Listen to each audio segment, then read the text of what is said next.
Now there is some code associated with the talk that we'll look at today, and it is online right now on GitHub. Here's that GitHub repository. Now the URL for the GitHub repository is a little intense, so let's go to robrich.org, robrich.org, click on presentations, and here's minimal APIs with ASP.NET. The code is online right now. Achievements unlocked! Woo! While we're here on robrich.org, let's click on About Me and we'll see some of the things that I've done recently. I've gotten some awards from Microsoft and from Docker and from Redgate.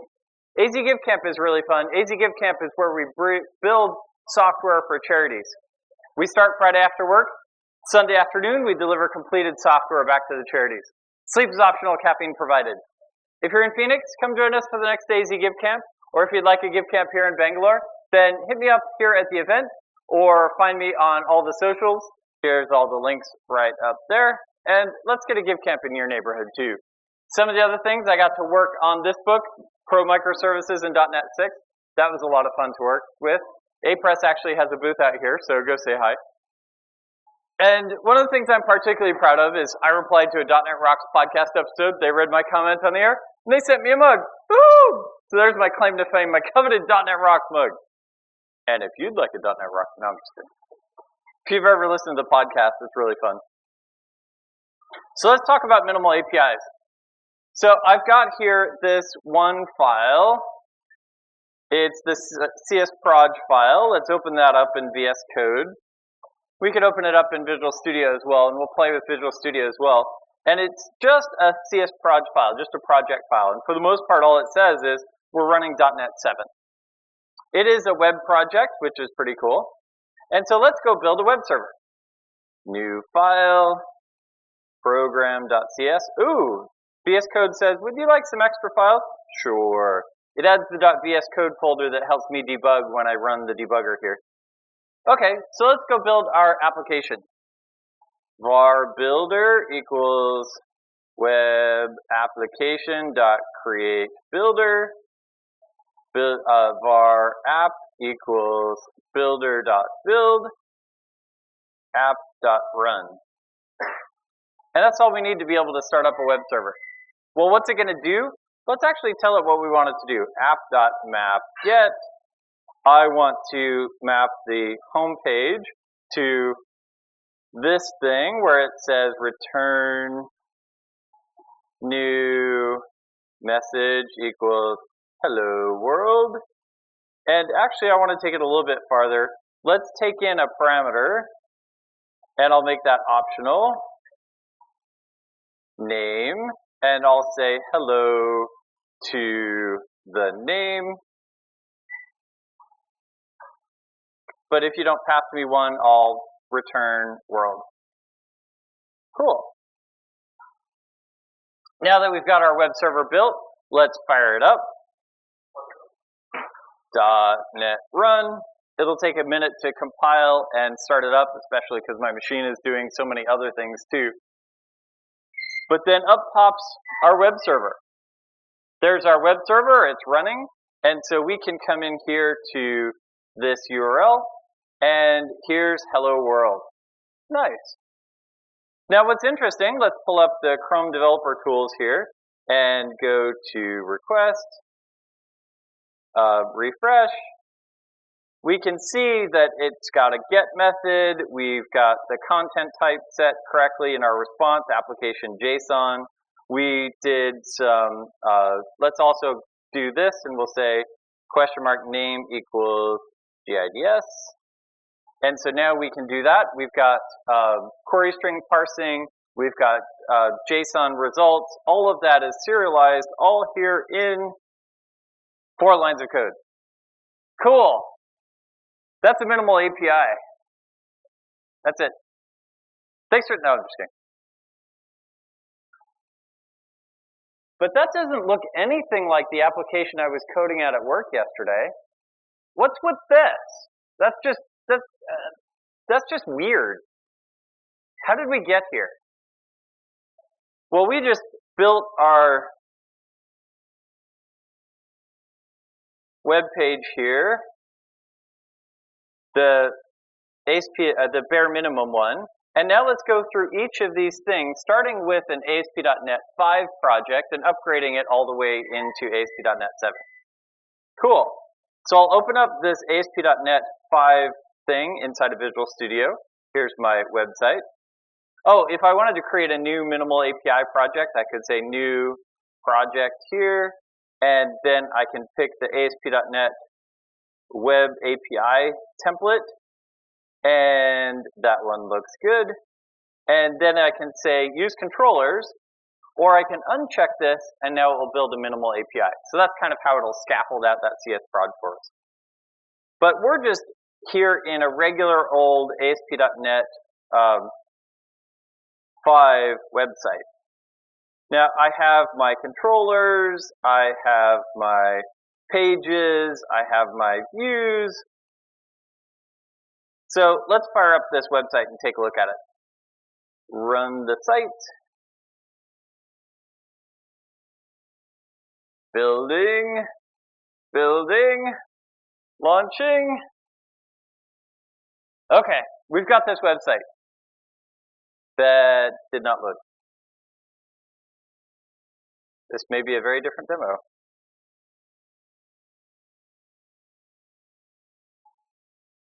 Ah.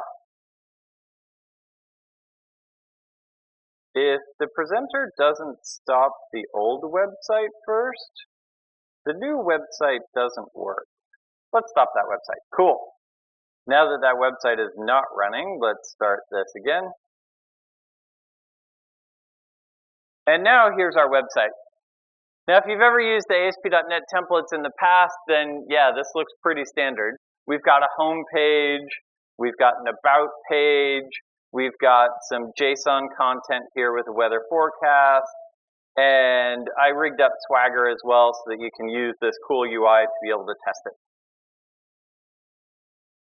Cool. Now this project actually uses ASP.NET MVC, Web API, and Razor pages all together. Now you probably wouldn't use all three of them at the same time, but I used all three so that we can show how we can upgrade a project that includes any of them, because in this example, we will use all of them. So how did we do this? Well, here inside of ASP.NET MVC, let's pop open our Solution Explorer and take a look at the home controller. So we have our home controller that has our index view, and so here inside of home index, here's our index view, and that says home page. Cool. So how did we rig this up? Well, here inside startup.cs, we said add controllers with views. That will go discover all of our controllers and automatically wire them up, so that down here when we say map controller route, it will go rig up all of the things defaulting to home index if we haven't specified any other. So that's how we got our home page. Next, let's talk about our about page. It says about here at the top. This is actually a Razor pages page. So back in our application, here inside of the pages folder, we can take a look at about, and there's our about page. Now, Razor pages is great if we just want to map a URL straight into a file without all of the layers of indirection. Maybe we have a marketing site or a static site. This could be perfect. Well, how did we rig this up? Here inside of startup.cs, we say add Razor pages. And then down here at the bottom, we said map Razor pages. So now, anything inside the pages folder, it will just notice that that file exists and be able to render that file. And then we also rigged up some Swagger magic with a Web API. So we can do this. How did we get that to work? How did we get these temperatures coming out of this? Well, we have this weather forecast controller in our controllers folder, and that's just our standard Web API template controller. And it takes in some stuff and returns some objects that get serialized into JSON. How did we rig this up? Well, here in startup.cs, we set up here at the top, add controllers with views. An MVC controller is a controller, a Web API controller is also a controller, and so we've got our Web API controllers. Cool. We also added Swagger here, and then if it's development, we chose to expose Swagger and Swagger UI. Now we chose to do that only in development because in production, maybe we don't want to expose those endpoints. If this is a public API and we did want to be able to show our users how that works even after we deploy it, we would move those here. But now we've got our thing. And what's interesting about this template then is if we went and file a new project, it asked us to pick the box, MVC or Razor Pages or Web API, and we kind of had to pick either or. But they're not mutually exclusive. We can use all of them at the same time. We just need to rig them up here in startup.cs. So now we've got all three paradigms. Cool. This is an ASP.NET 5 project. We can see that by opening up the CS proj here, and we can see that it's ASP.NET 5. So how do we upgrade this to ASP.NET 7? Well, we could right-click here, and we could go to Properties, and we could pick it from the drop-down. But basically what we're going to do when that happens is that. We just upgraded from .NET 5 to .NET 7. Now, if that's all that we do today, that's great. We're going to take advantage of a whole lot of performance gains that Microsoft has built into the framework. Our site will just move faster just because we upgraded from .NET 5 to .NET 7. In fact, the Stack Overflow team talked about how moving from .NET 5 to 6 significantly sped up their site, and then again from 6 to 7 sped up their site more, and they didn't change anything. They just upgraded the framework, which is amazing. So if you do nothing else, just upgrade to there, and your site will perform better. But let's go take a look at NuGet packages. Let's see if we have any updates. Oh, it looks like we do. We can upgrade this NuGet package. So let's upgrade the library, and now we've got an ASP.NET 7 website. So let's fire it up. And here in this ASP.NET 7 website, we can see that everything still works. We've got our MVC controllers, we've got our views, we've got our Razor Pages, we've got our Swagger and Web API. Here's our home page in MVC. Here's our About page in Razor Pages. Here's some Swagger calling into the Web API, and everything still works. Probably when you upgrade from .NET Core 3.1 or even 1 or 2, .NET 5, .NET 6, as you upgrade to .NET 7, it will be that easy. You just upgrade, update your NuGet packages, and everything just works. Cool. So we definitely got some performance gains from our website just by upgrading there. But let's see if we can take this farther. Now, one of the things that's a little weird here inside of C# is that we start by indenting 4 spaces here, and then we indent 4 spaces here, and then we indent 4 more spaces here. We're 12 spaces in, and we haven't said anything yet. Our code begins indented 12 spaces. That's kind of a lot. Can I get some of that back? Well, yeah. It turns out that the majority of the namespaces declared in a project apply to the entire file. So we probably don't need to do, say, open, close, curly brace if we're just going to apply it to the whole file.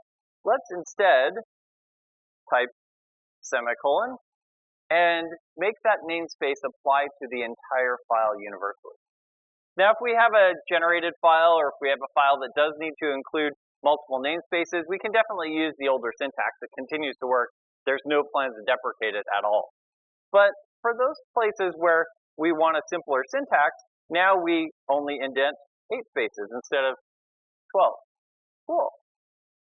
So let's run around to our application using file scope namespaces. There's that one. Here's my error view model. I'll go grab the code behind in my About page and the program.cs and startup.cs. And I'm not sure why the weather forecast model isn't in the models folder. Let's go move that into place. Why, yes, I would like to update the namespace, please. And let's modify that one to be a file scope. Oh, that's my controller. Here's my model. Let's make that one file scope namespace as well. Let me go find namespace and make sure I got them all. Yes, cool. So now, pardon me. Now if we build it, now we can see that it still builds and runs correctly, and we've got everything set up there. Excellent. Now, this is definitely optional. We could just get to .NET 7 and not update our namespaces, but it was kind of nice. We gained some additional simplification there. Now, another thing that's kind of annoying about C# is these using statements. We spend a lot of time in pull requests fighting over these using statements. Hey, did you remove the unused ones? Did you sort it? Did you add the new one? Oh, we've got a syntax error because you removed the one you needed. No, I'm going to reject your pull request because you have too many or too few using statements. Have you ever done that? I hate that. Just stop. Just let it go. So let's take all of these using statements and let's move them to a global place. Now I'm going to create a new file and let's add a new item. I'll call this global.cf. You could call it usings.cf. You could put these at the top of an existing project if you wanted to. And I'm going to say global using system. Anywhere else in my entire project that said using system no longer needs to do that because I did this for the entire project in one spot. Cool. Can we stop fighting about the PRs now? Almost? Yeah, let's fight about something else instead. Okay, so I'm going to do that here, and I'll do that here, and I'll do that here, and ooh. Here and here. Nope. Ah, what's the magic incantation that allows me to select multiple lines? There we go. Nope, that's not it. There and there and there and there and there. And now all of those using statements apply to every file in my project. Now if I have something wacky, like maybe I have a name collision between two classes, this happens a lot in testing as we define it. Yeah, everyone wants to define it. So I might have a using statement at the top of that specific file. But for the majority of the using statements, I can now move them into this common spot and then not have to worry about them anywhere else. So we remove them from our home controller. We can see that now everything compiles correctly. Let's build. And everything still builds and runs correctly. Perfect. So let's run around to our project, fixing all of the other places and moving all of those usings into our global using file. Now we could choose to put these at the top of program.cs or at the top of startup.cs, or we could create a new file just specific for this. We can name it anything that we want. These don't have to be in a specific spot. It's just they're now centralized in one spot. So let's move this one, and we'll move this one, and we'll move, oh, that's the global one that I was working with. Let's move program.cs as well. And then startup.cs. Yep, we already did that one. Cool. Now I'm going to use a little bit of regular expression magic here. Let's go find the beginning of the line. The beginning of the line there. And replace it with global space. Okay. Replace all. Now I end up with some lines. Oh. Do I really want to do it? Yes, I do. Now, I'm going to end up with some lines here. Oh, it did not do it. Oh, I have to turn on regular expressions. There we go. I end up with some lines that I had done previously that say global, global. So let me go find all the global, global and get rid of the chickens. No more global, global. Okay. Now we've got all of our using statements moved into one spot. Let me go find all of the using and make sure I got them all. Yes, excellent. Now what's really cool here in Visual Studio is it gives us these green squiggles that it says is not a syntax error, but rather a warning saying, oh, hey, I declared that previously. So this one's redundant. Okay, so let's remove these redundant ones, and these ones, and these ones, and these ones, and these ones, and it turns out that my entire project only includes 16 using statements. Cool. Now we can only fight about 16 things instead of 50. Score! Okay, yeah, I probably want to alphabetize them, and yeah, let's move my custom ones down here to the end, and do I want to include the ones for the pieces I'm not using? Yeah, let's come back to that one. Cool, global usings. Now I've written a few ASP.NET projects in my day, and I always include a using system and a using system.link and collections generic. There's a few things that I always include. Couldn't we just, like include those by default? Then we wouldn't have to include them each time? Well, it turns out that there's a great way here in C# 10 to be able to do that. I'm going to open up the CS_proj file, and I'm going to say implicit usings enable. Cool. Now, if I created a new C# 10 project, an ASP.NET 6 project, or 7 or 8 project, this would be included automatically. But because we upgraded a project that was older than that, then we needed to add this when we were ready. Well, I'm ready, and so let's do it. Now when we build, we'll come here into the build folder, into ASP.NET 5, obj, debug, net 7, and we have here site.globalusings.g.cs. Cool. So let's pop open this file, and these are all of the global usings that Microsoft said you'll probably use if you use an ASP.NET project. So basically, it just looked here at our CS_proj. It said, oh, this is a web project. Let's include all of these usings. Cool. So temporarily, I'm going to copy all of these into the global using file that we just built. And that way we'll get the green squiggles for the ones that already exist. And then let's go remove some duplicates. Cool. So I don't need that one, and I don't need that one, and I don't need all of those, and I don't need all of those.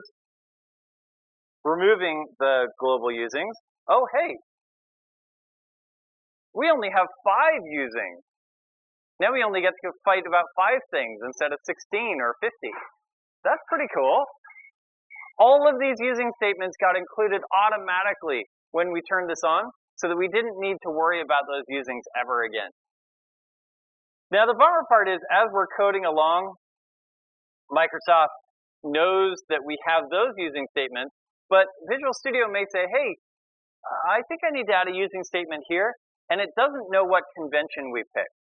Did we put these inside of program.cs, inside of global.cs, inside of usings.cs, and so it'll put it at the top of the current file, which means we now need to move it into our global using file. Okay. I'm okay with that. Cool. So we've got global usings now, and implicit usings.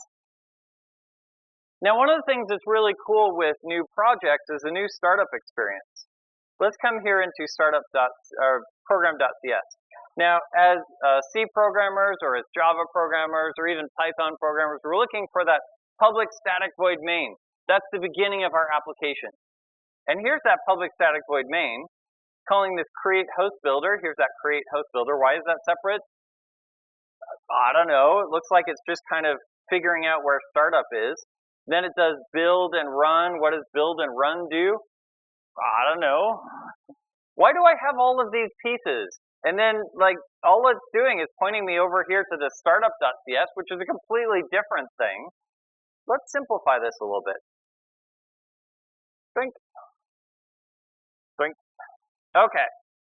I want to say var builder equals web application dot create builder, and then I will set up my IOC container, and then var app equals builder dot build, and then set up request pipeline, and then app dot run.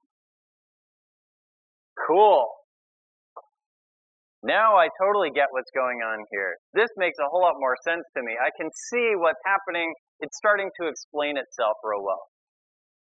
Okay, so how do we set up our IOC container? Well, that's over here in startup.cs. So let's say var startup equals new startup. And startup takes in a,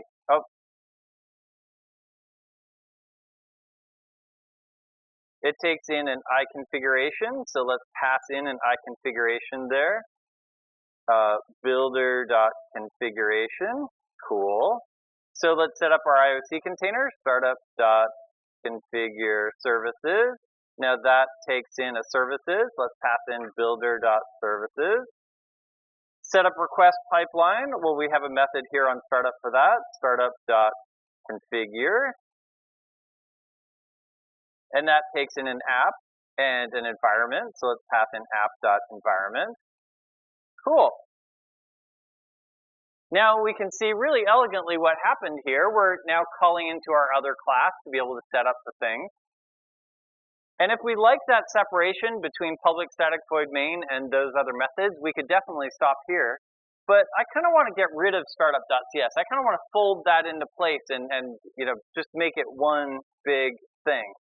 Now, this may get a little overwhelming. We may choose to use extension methods to make this a little simpler, but I'm going to just say, there's my configure my IOC container method. Now, it needs a services, so I could say var services equals builder.services. Or I could even take it a step further and just say, let's call builder.services instead of services. That's cool. I could even simplify it this way by not specifying any details associated with Swagger, but I kind of like specifying the details here. Okay, let's do a similar thing for our request pipeline. Let's go grab this request pipeline here and remove it from startup and set it inside of program. And I can also get rid of endpoints and just use app directly.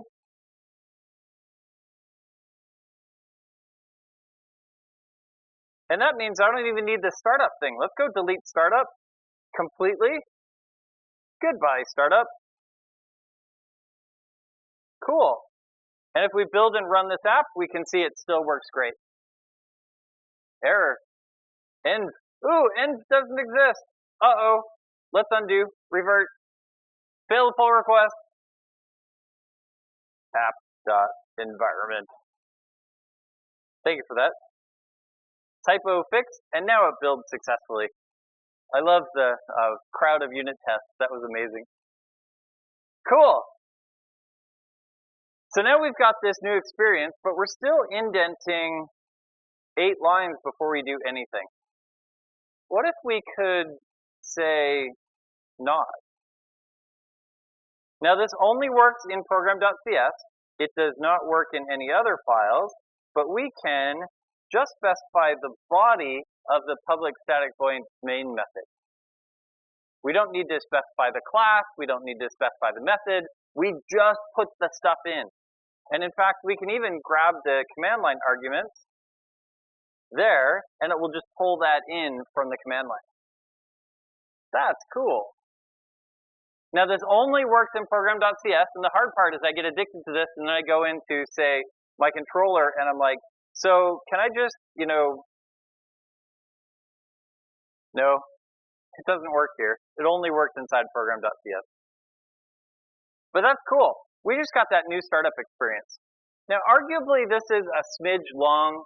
I might want to create little methods that say set up Swagger set up my request pipeline, maybe map my things. But remember also we have ASP.NET MVC and Web API and Razor pages, so you might have a lot fewer things in your request pipeline than I have in mine.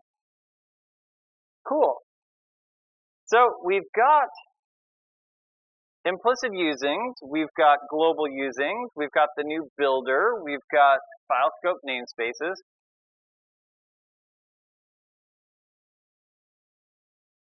Where's the minimal API stuff? Like, isn't this session all about minimal APIs and we haven't talked about minimal APIs yet? Can we do some minimal API stuff in this app? Yeah, let's do it. Okay, so after I map my controllers and my Razor pages, let me say app.map get. And last time we just did the home page, but the home page is going to our home controller. So let's just say API/minimal. Cool. And now I'm going to take in this thing and return a new message. Hello name. But if you didn't pass me a name, I'll type in world. And so let's take in a string name, but I'll make this optional. Cool. We just added minimal APIs to our project that also includes Web API and MVC and Razor pages. Now, we've got one minimal API here. Let's also do app.map post. And here I want to play with attribute routing. So I'm going to say /API/minimal. And here I will take in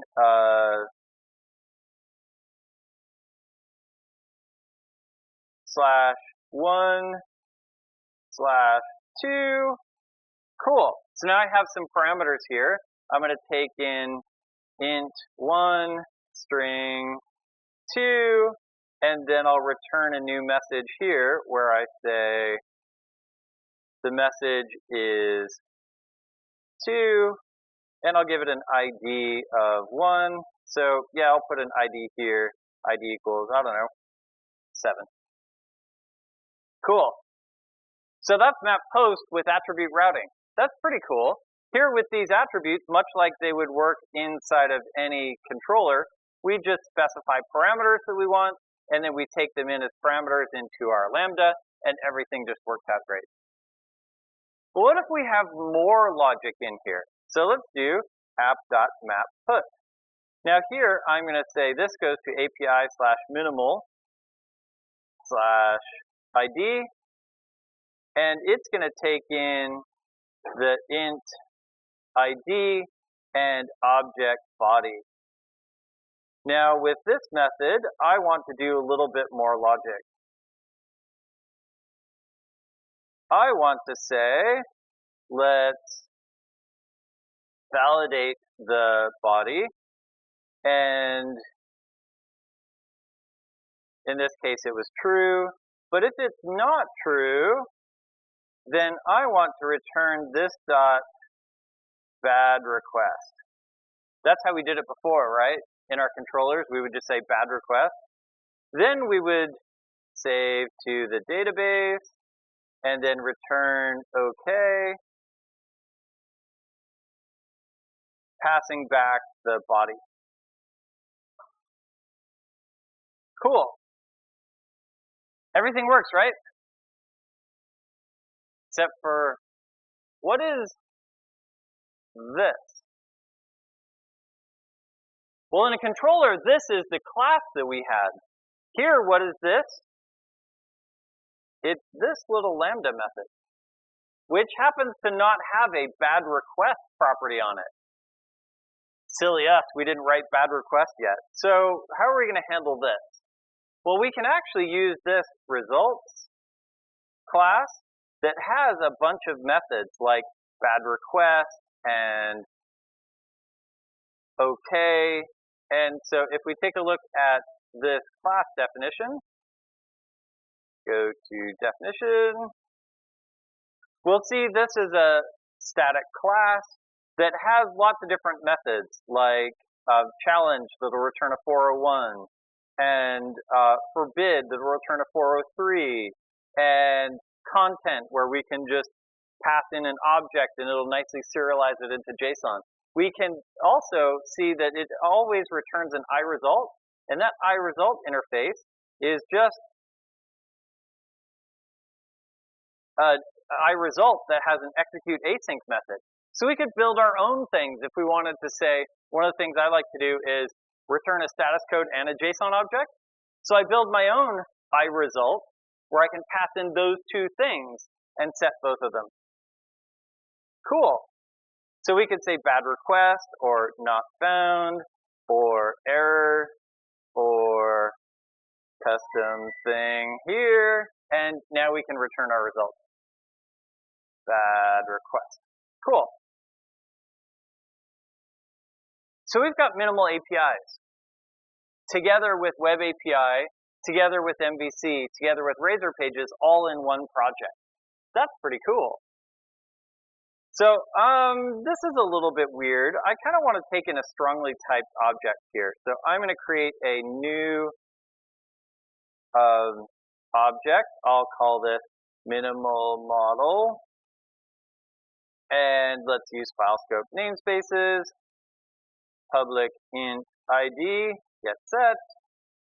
Public string message, get set. Public minimal model optional data, get set. And spelling. There we go. Now we have this minimal model. Okay, so let's come back into our minimal API and let's return that minimal model. So now we'll do this, casing the things. We'll return a new minimal model there. We'll take in a minimal model here. And now we might choose to, and so that works great. Cool. Now, how might we test this application? Well, this is really cool.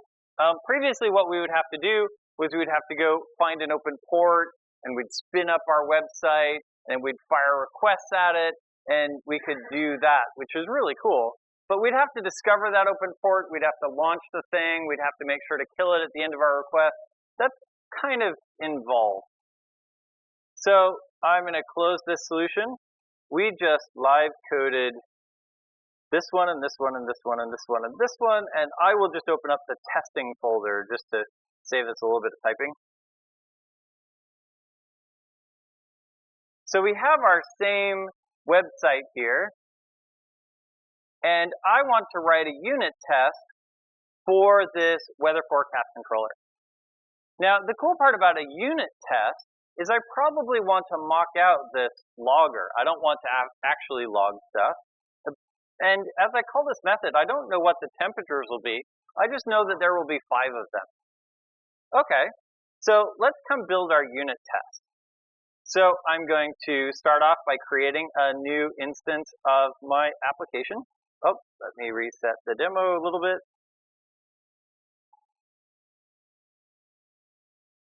So I will create a new instance of our weather forecast controller, and I'll just call the get method, and then I'll return this result that I got out of it, and I'm going to use fluent assertions so that I can just say that should not be null, and it should have count 5.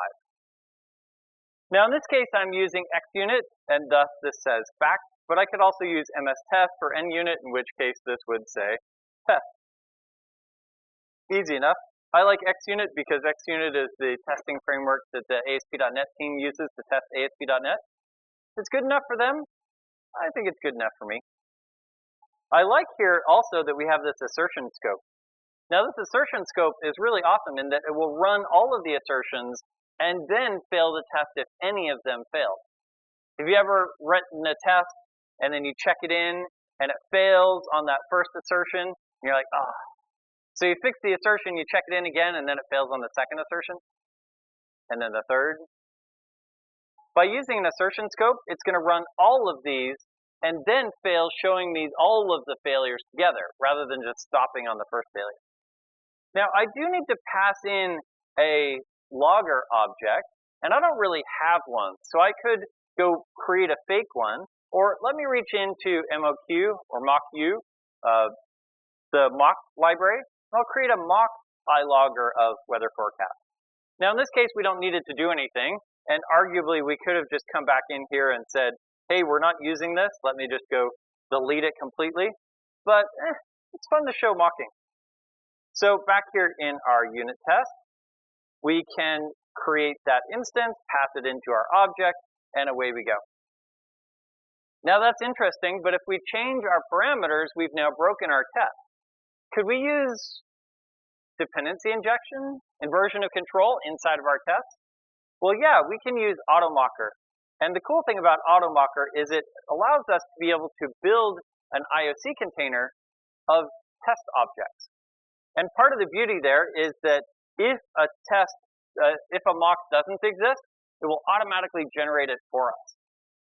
Cool. So let's come back into Visual Studio, and we will switch this to this way. And so we're going to use AutoMocker. We'll create a new AutoMocker, and then we'll say mocker.create me an instance of weather forecast controller. Go discover the dependencies you need to pass into it. If I haven't given you any, which in this case I haven't, go fill it up with magic things that you're just going to invent. And so now I have a controller, and I can run that unit test. Cool. Now, how might I do an integration test into this?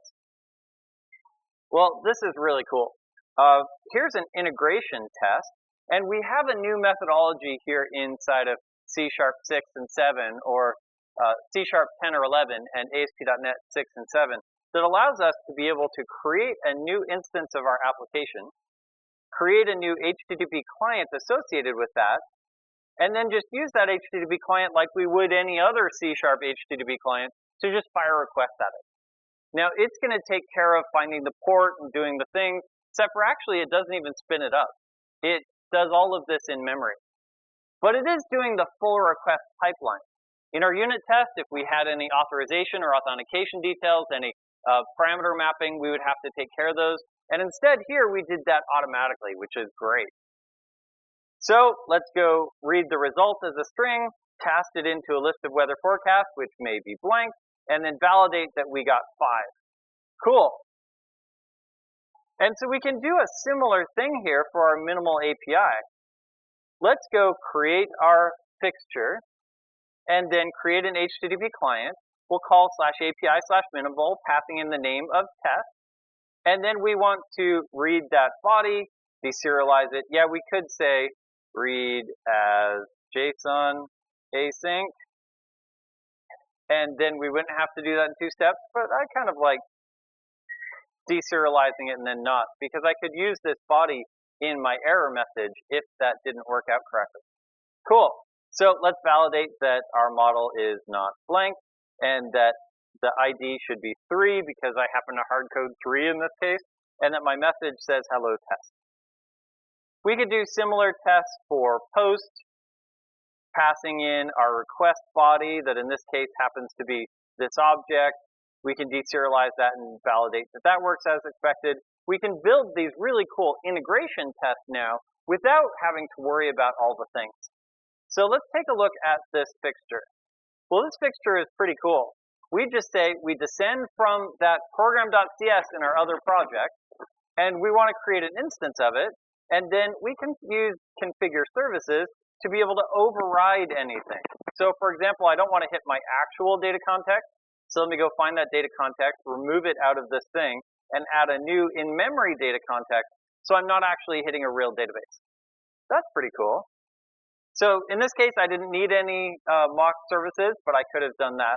And so now we can build it, and we can see that everything works correctly, except for my auto-generated program.cs class is private.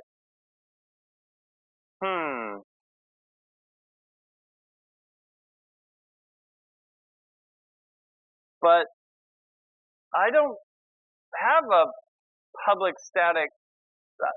I didn't define this class at all. It automatically generated it. Do we have to put it back? actually, it created it as private, but it also created it as partial. Because it created it as partial, we could say, I don't know, implement the other half. Let's do that. Public partial class program. Cool. Now it's public. Now it'll build. That is such a hack. I hate it so much. So I'm going to comment it, public for testing. And now it's obvious. Now it's not like, oh, okay, I'm going to go delete that. That doesn't make any sense. Cool. And now it will build successfully. So now let's come here. We'll come into our tools, test explorer. I happen to have it up right here. And now let's take a look at our tests. So I'm going to open up all these tests. Let's run them. The cool thing here is that it will go discover all of our tests and start them. And if our tests run pretty fast, we can come in here to this menu and say run test after build. And it will automatically kick off those tests every time we push build. That's really cool. Because at that point, then we don't have to make sure to rerun them. They're just automatically running. Now, if it does take a while for them to run, then maybe that isn't the way you want to go. But it looks like in this case, we've got 4 passing unit tests. Cool. We have unit tests and we have integration tests to make sure that it validates our entire request pipeline, that all of our authentication and authorization, all of our attribute routing, all of those things work, and we were able to validate all of them here without having to worry about a port. Cool. So we've got testing here in place. That's amazing. Now, I'm back here in program.cs. Let's actually go back to our other solution. I'm here inside program.cs and I'm like, well, you know, if I have the 4 methods, get, put, post, and delete, and I have, I don't know, half a dozen entities, I'm going to end up with 24 of these little methods. And of course, when we need to add one, I'm going to add mine at the bottom. You're going to add yours at the bottom. And then we're going to do 2 pull requests. And if you get yours in first, then mine is the merge conflict. If I can hurry through and get mine in first, then yours is the merge conflict. So we're back to fighting over, you know, how do we get these things into place? And this class is getting a little bit long already. Let's do some interesting stuff. I wonder if I can move this to another file and just kind of make it an extension method. So let me copy this and let's invent something. I don't know, I'll create an APIs folder and then let's add a new item. Let's call this minimal.cs. Do I already have minimal? Yep.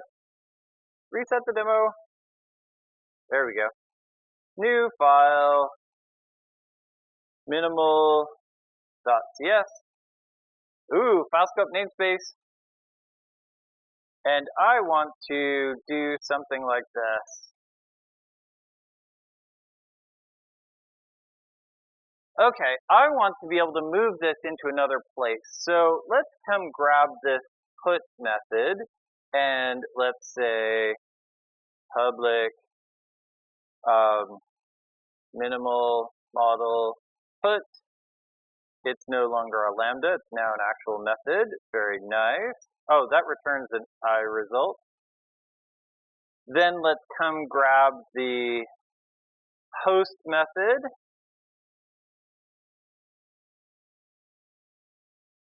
Public minimal model post.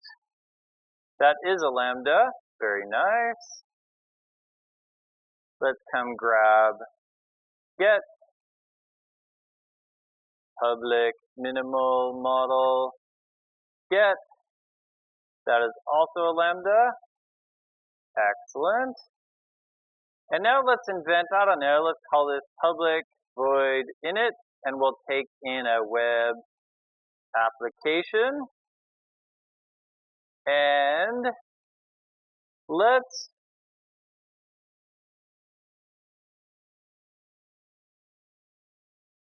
get map get to call get.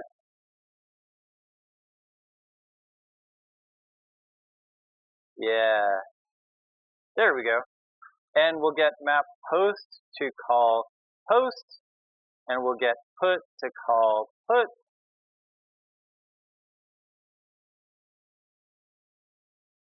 Cool. Now that I've moved that into another class, now I can come back here into program.cs, and I can say var minimal equals new minimal, or, ooh, I've got a new using. Cool.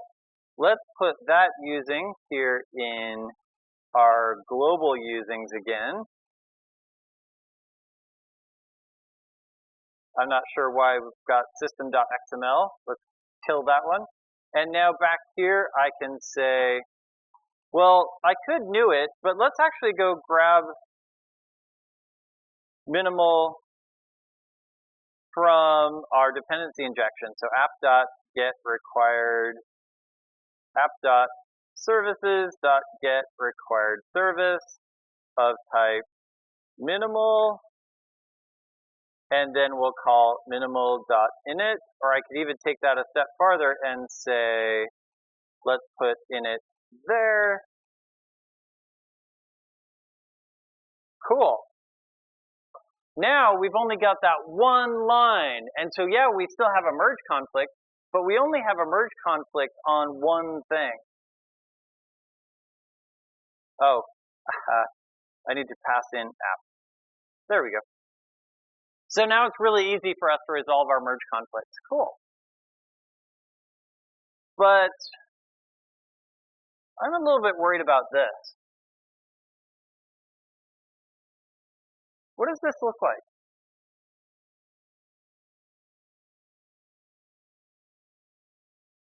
Looks like a guy standing in front of the screen.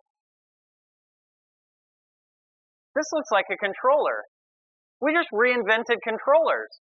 Well, we've still got controllers right there. Why don't we just, I don't know, make this a controller?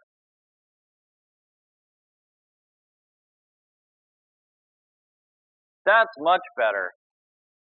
If we have a whole lot of things, a whole lot of entities, a whole lot of methods, minimal APIs probably doesn't make sense. Let's use the right tool for the job. In that case, minimal APIs isn't the right fit. We can upgrade to Web APIs or MVC. That is the right tool for a larger system. If we want an even smaller system, Azure Functions or Kata Functions are just right there, Lambda Functions in AWS, and we can upgrade there. So let's take a look at what might the right size of a project be. So I'm going to close this solution, and let's take a look at this one. Now, in this project, I was given a really simple requirement. The goal of this project is to get this interesting config file exposed on a web address. Maybe we just need a little bit of middleware to accept the webhook and do some processing. Maybe we need to accept a form post and send an email. We just need to do a little bit of stuff.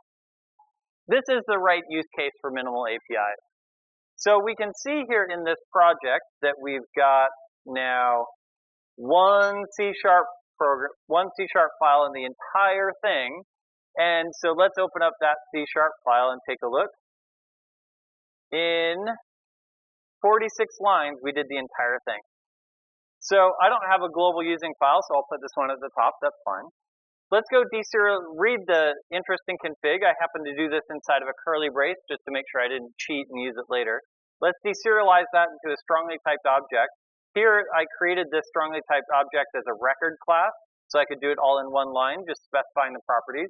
So I'm still getting this strongly typed object coming out of this JSON file. It's not just raw content. Then I'll throw if the JSON is null to make sure that my app correctly crashes. Kubernetes can notice that my Docker container is not running, and we know that we need to take action. And then I'll add it as a singleton into my IOC container. So anything that needs this thing can now just reach in and go grab it. So let's fire up our application, and we'll do our normal setup. Let's add Swagger and Swagger UI, and we'll map get. We'll grab our interesting config out of our IOC container. We could, if we wanted to say from services, and that will make sure that it actually comes out of the IOC container and not anywhere else. But it does that by default, so I'll just leave that off. And then we can run this website, and we can see that we've got this interesting config running. Cool. So we've got Swagger. Let's pop it open. Let's try it out. Let's execute it. And we got our interesting config file. Yes. Cool. Now, as any good API, we probably also ought to have error handling. So we've got error handling. It correctly returns a status code 500. We probably ought to do not found handling as well. So let's go to not a valid page. And we get our correct 404 handling. We probably also want to include health check. So let's go to health check, and we get, in this case, our application is healthy. How did we rig these things? Well, here, we want to do error handling, and we already have error handling set up here, where if an error happens, it'll go off to /error. Excellent. So let's just map /error to results.problem. Cool. How do we do not found handling? Well, let's, at the bottom, map everything else. This star means go grab the rest of the URL, which is why I was able to grab that really long URL. And let's just return results.notfound. Now, the first time I did this, I actually left this blank, and I got Chrome's connection error screen. And I'm like, so is my site not running? So I actually gave it some body content just so I could see that my site was running, which was pretty cool. How did we do the health check? Well, we just said map health checks here, together with add health checks here. We've also got the Swagger details here. And so we've got our fully baked microservice in 46 lines of code, including that hack to make it testable. This is the right size for minimal APIs. If we need a whole lot of stuff, if we have a lot of entities in our application, we should upgrade to Web API or MVC. If we have a static website, Razor Pages is perfect. If we want to go even smaller than this, then Azure Functions is right there. We could use AWS Lambda. But if we need just a little bit of functionality and it doesn't make sense for us to use a big heaping thing, then minimal APIs is perfect for that. And it joins the other as a fourth rendering paradigm.